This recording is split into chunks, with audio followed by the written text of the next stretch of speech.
The Good Friday story, you know, there are several acts or movements that are part of the Good Friday story. And in all four Gospels, they talk about what happened. And I'm not going to read it all. I'm going to hit the lowlights. There's none of the things that are happy or joyful when we think about the Good Friday story, you know, is that we had a shift. We went from the upper room, the Passover celebration, and that worship, Jesus, his followers, men and women, kids, up in that upper room, and then it was over, and they went out to the garden to pray. And Jesus, in one gospel says that he was so stressed out, the human Jesus, that he prayed drops of, his body bled drops of blood as he prayed, Father, if you're willing, take this cup from me. This moment. He knew what was coming. He knew it, right? He knew that Judas was on his way. He knew that life was about to be really radically different, not just for him, the human Jesus, but for his followers. He knew this. He asked his followers, his disciples, can you just stay awake and pray? And I'm going to go over here and pray this prayer, and they couldn't. And then the next act, Judas came. He came. Judas had been one of his chosen 12 out of hundreds, and guiding a detachment of soldiers and some officials from the chief priests and Pharisees, some of the religious leaders. They all wanted to, not the Romans so much, but certainly the religious leaders wanted Jesus dead, okay? They wanted him dead. It was dark. They had torches, lanterns, weapons. Judas had to come and identify Jesus out of the crowd out there in the garden by giving him a kiss on the cheek, right? So then he's arrested. He's arrested, and it starts a long night of back and forth to different groups, interviewing him, talking to him, accusing him, all these things. And then, meanwhile, his disciples, his followers, his faithful students all scatter. And Peter, of course, Peter, 3 different times, like this says, when the people said, hey, this guy here, he's a Galilean, he was one of them. And 3 times Peter said, no, I don't know this Jesus that you're talking about. I don't know him. And you can read that act. And again, there's nothing happy and there's nothing uplifting about this, but it's part of the story. It's part of the story. And again, all the accusations and the complexity of the Jews couldn't technically kill anybody. The Romans could. So they needed Pilate to take care of business. And Pilate, for as corrupt and as evil and bad as Pilate was, the governor, he didn't find any fault in Jesus. And he told the religious leaders that I can't find any good reason. So Pilate, though, he gave it to the crowd, right? He gave it to the mob. He addressed the mob. Many of the same crowd that was there on what we think of as Palm Sunday welcoming Jesus, by the end of the week, they were done. Crucify him. Pilate said, you guys, I'm going to let you vote. Here's a criminal that's really been a criminal. And then you've got Jesus. What do you want? And they said, crucify him. Okay. And the whipping and the beating and the mocking all began. And the procession to Golgotha. Golgotha is in this classic painting. It was a very public place at a crossroads, very diverse. And they made that march up there. And Jesus was so weakened almost to the point of death from the scourging and the whipping and the beating and the spitting and everything that one of the pilgrims in from Cyrene came from Simon from Cyrene, and they had him carry Jesus' crossbar. He got to the place of the skull in a very public place for executions where people would be made an example of. And he was nailed to the cross, Jesus, and lifted up. And you can read some of the things that happened in those hours. And then what happened when Jesus had received the sour wine that they mocked him with, and he said, it's finished. Bowing his head, he gave up his spirit, and he died. The very real man, human Jesus, who was also very much God. On that cross, God was not with him. And I know for some people that seems like, what? Well, God couldn't be. Jesus took all the sin of the world upon him, and God hates sin. God turns his back on sin. And so at one point before Jesus died, he cried out, why have you forsaken me? Indeed. But Jesus said it's finished, and the very real man who was also really divine did really die. It is finished, not just his life in that moment, but his work. And you have to understand that. He said, my work here is finished. My mission of taking the sins of the whole world upon me and dying with those sins so that you, me, we don't have to. So that we don't have to be separated from God, which is hell. The absence of God, the separation from God. Jesus said, my work is finished. And then there was a garden in the place where Jesus was crucified. There was a garden, and in this garden there was a new tomb in which no one had yet been laid. Okay? And so they borrowed it. They borrowed it for Jesus. And they took the very dead, very real Jesus and laid him in this tomb in a garden. It's another garden. This whole mess started with a garden. You understand that? And so he's back again in a garden. But of course, we're post-resurrection people. We know how the story turns out. We know that there's another garden. This other garden's involved, and a gardener. And we know that story from, well, you'll hear it on Easter Sunday. So this is our Good Friday story, folks. It's how we got here. It's how we got here. So here's another way to understand our story and to understand the whole big picture, if you will. It's that Christmas and Good Friday and Easter are like the second Exodus, okay? And I'm going to take some minutes to explain that. It's like the second Exodus, and I've been spending a lot of time with that this week, looking at that, thinking about it, reading through it, right? Preparing these messages, last night, tonight, and Sunday morning. And the second Exodus is because once again, like in the first Exodus, once again, God saw what was going on with his people. And God's plan was to be with his people.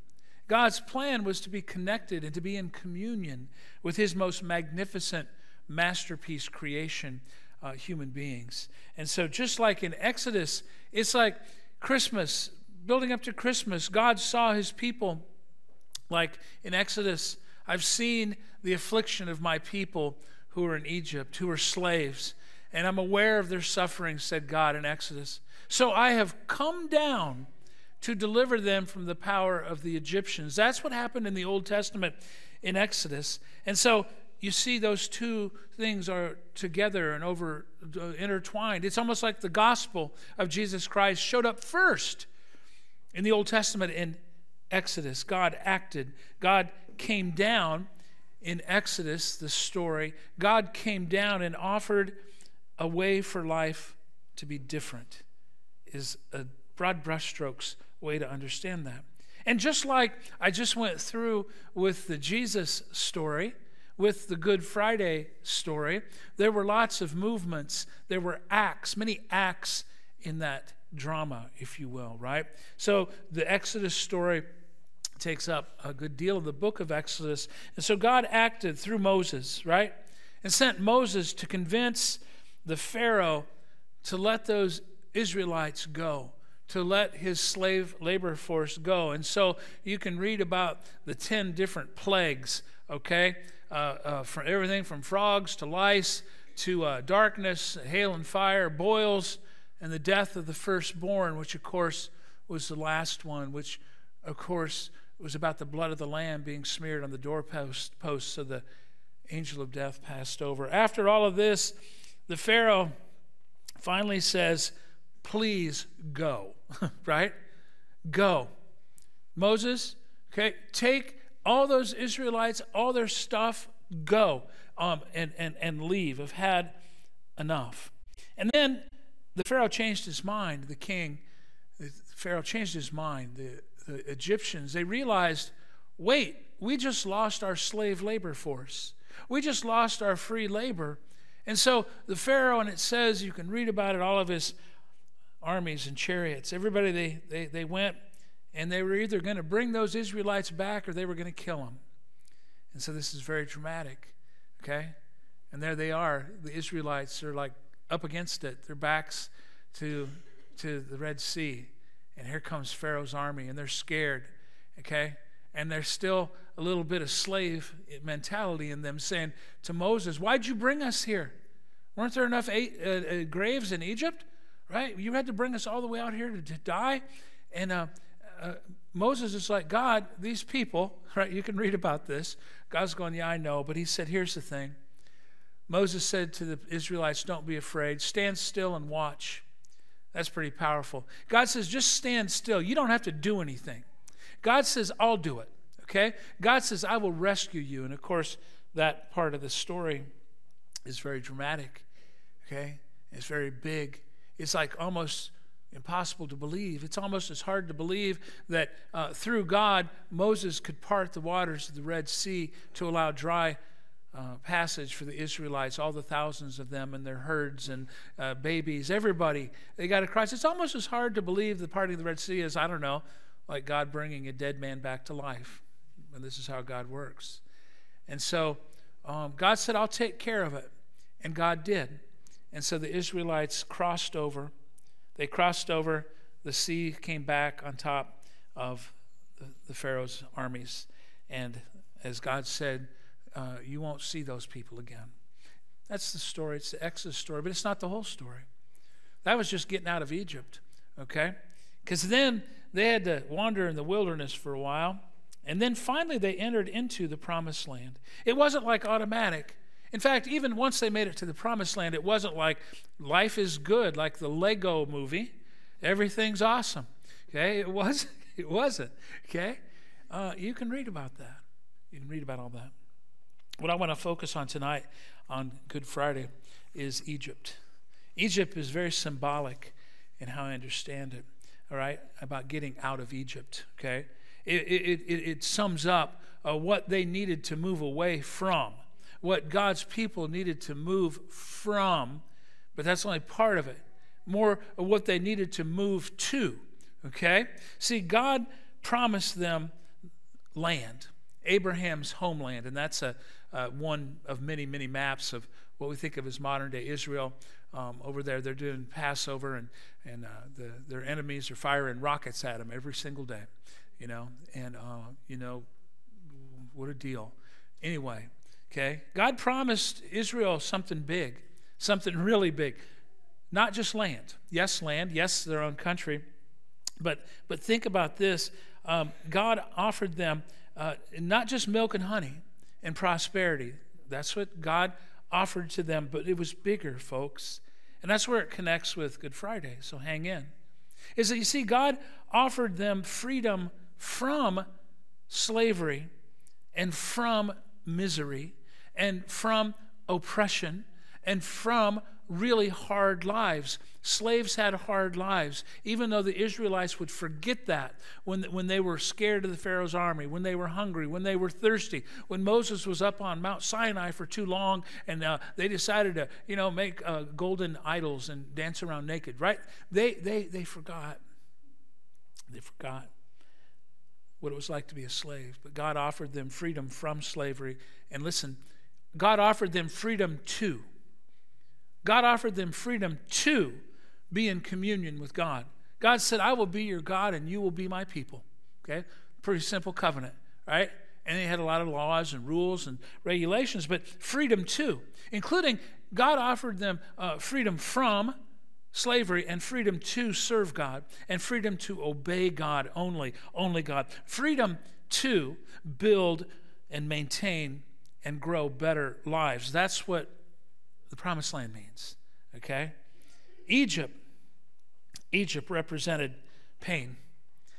Egypt represented fear. It represented captivity. It represented darkness. It represented uncertainty, all negative things. The Promised Land offered freedom and a life-giving relationship with God. But, of course, as I alluded to a few minutes ago, the people, they had to not just physically get out of Egypt, but they needed to also mentally and attitudinally needed to leave Egypt, meaning leave the slave mindset. Sometimes, people get so used to living a certain way, Even if it's not good, not healthy, even if it's hurting them, harming them, at least it's what they know. You agree with that? Say yes. But it doesn't mean it's good for them. This was the difficult part, is that God's people got out of Egypt, but there was still a bunch of Egypt left in them. And they had to learn how to trust God. They had to learn how to trust God's provision instead of trusting the slave overseers, their masters. They had to learn how to trust God's love and God's care, and that God keeps God's promises. Getting out of Egypt out of them took 40 years of wandering in the wilderness. So the second Exodus, that's that story. The second Exodus, God's work through Jesus. Folks, it also involves us getting out of Egypt and getting Egypt out of us. If Egypt represents all the negative things and all the anti-God things, anti-Jesus things, it's this matter of getting out of there and getting that out of us. That is, to me, you see, it's getting out of us our blinders that only see the world from our perspective and the what's in it for me perspective, right? Does it match up with me and what I want and what I prefer? It's breaking free from that is really what I'm talking about, right? So the question really tonight as we move towards this casket is, put it this way, what's your Egypt? Now this is where it gets personal on Good Friday, because you can't point to somebody else and say, well, I can tell you what their Egypt is. I can tell you what their sin is. I can tell you what their thing is that's keeping them from a relationship with God and them best selves. Maybe it's money. Maybe it's power. Maybe it's getting your way all the time. Maybe your Egypt is an addiction. Maybe it's a secret sin that you think nobody knows about. Maybe nobody does, but God does. You can't keep that secret from God. What's your Egypt is what I'm asking you. What do you need God's help to move away from and God's help to get out of you, right? What Egypt do you need God's help to move away from? Because if you don't, admit it, is if we have a little bit of Egypt in us, a little bit of sin, a little bit of Antichrist in us, it's not helping. It's hurting. It's hurting.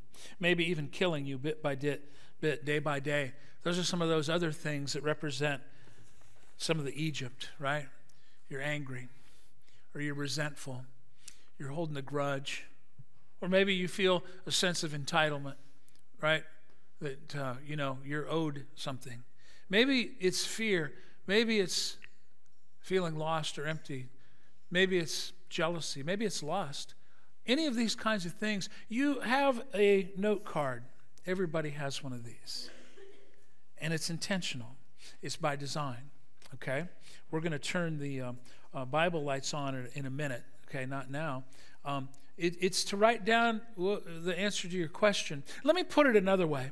Instead of Egypt, what sin, what habit, what attitude, what unchristlike thing about you would you like Jesus to take on the cross to the grave? Let me put it that way, okay? Usually, not every single Good Friday, but many Good Fridays, we have a great big rugged cross here at Grandview. We have a great big rugged cross that was made from barn beams from a big barn that was taken down out by Cheryl on Holstein Road, a barn built in the 1850s. And in 2009, we made a big cross out of it. And some years, as some of you know, you come down and you write your Egypt, you write your sin, you write your habit, you write whatever it is that you want to give to Jesus on the cross, because you want God's help to not be held captive to that sin, to that habit, to that attitude, to whatever's hurting you. Instead of nailing it to the cross, I said, let's just move right to the tomb. Let's move right to the tomb, right? So I'll say it again. What is it that you need to write down physically? Write down so that you can move from living that way and move to living a better, more healthy life, more hopeful life, more joyful life, more meaningful life, more Christ-like life. Write it down. And then you'll be invited. You'll be invited to come down and symbolically give it to Jesus in the tomb so that he takes that thing that may be killing you, may be harming you, that may be harming your relationships, that Jesus symbolically takes that to the grave with him.